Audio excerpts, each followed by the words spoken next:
Hello and welcome.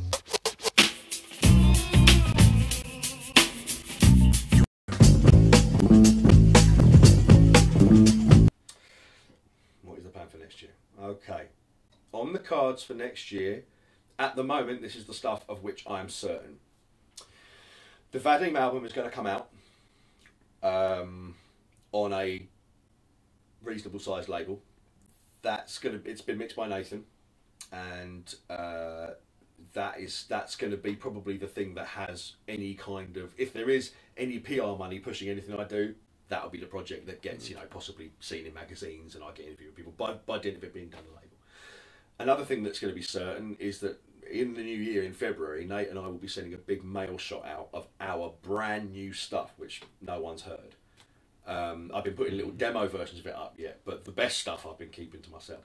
Now that is going out to a full list of labels, all majors, and we're going to be talking seriously with people and trying to in 2013, it's time to take all the investment of time and energy and struggle that I've put in, that Nathan's put in, and that we as a team, as the Paragons, have put in, and take it out there, show it to the world, let it shine, and let it bring hopefully something back to us.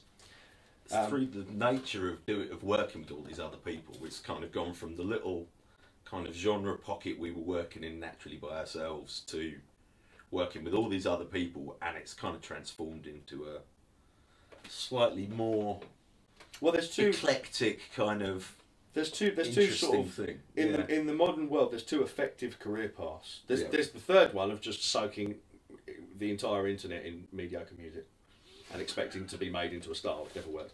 But then there's two that kind of work. One of them is your X Factor route, where you get all of your returns in 1 year and then you are pretty much disposed of. And if you're lucky, you can parlay it. If you're lucky or smart, you can parlay it into a full-time career as a musician. But I don't mean as a singer-songwriter. I mean most often you'll be doing what Michelle McManus or what previous X Factor winners are doing now, which is public appearances for cash. Nothing wrong with it if you can do it, and singing sort of engagements on cruise ships and things like that, which don't pay as well as you'd think. But it's still jobbing work as a musician. The other way to do it is the one that takes about 20 years, which is the one that we chose because we're great at planning, which is to do the work. Yeah. Which is to just turn up and do the work and take a little time every now and then to do what we're doing now, to tell people that you're doing the work, because otherwise you just sit in the studio all day going, why is no one hearing us? Oh, maybe because we never take time to tell you all about it. But also, sorry, go on. No, I was going to say, we might get a bit grumpy every now and then and a bit like, what are we doing? No one cares, no one. That's part of being a musician. Yeah, I was going to say, what musician people at the doesn't top feel end that? level that are doing that, and it's...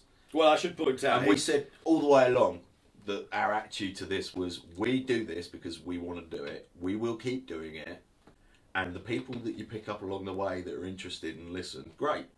Yeah. But does it really affect why we're doing it? No. No one's been paying us for the last few years. No, we've only been able to scrape a living by. But in this year, that's when we need it to...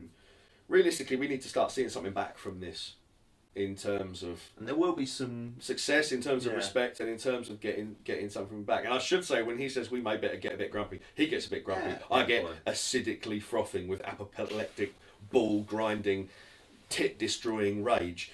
Also on the Paragons of Goodness, there is a record that we wrote a couple of years ago called Solar that is pretty much... That's definitely... It's getting released on a label which we can't talk about, but it's coming out, basically a private release on vinyl. We're pressing it on vinyl only. It's an instrumental, futuristic jazz soul record, and it's coming out on just sexy, beautiful vinyl. And then it's probably going to get re-released on somewhere like BBE as a digital release later on. But we're really looking forward to that. And I'm working on a graphic novel called The Legacy of John Stampico with my boy Toby Bowman. Respect, Toby.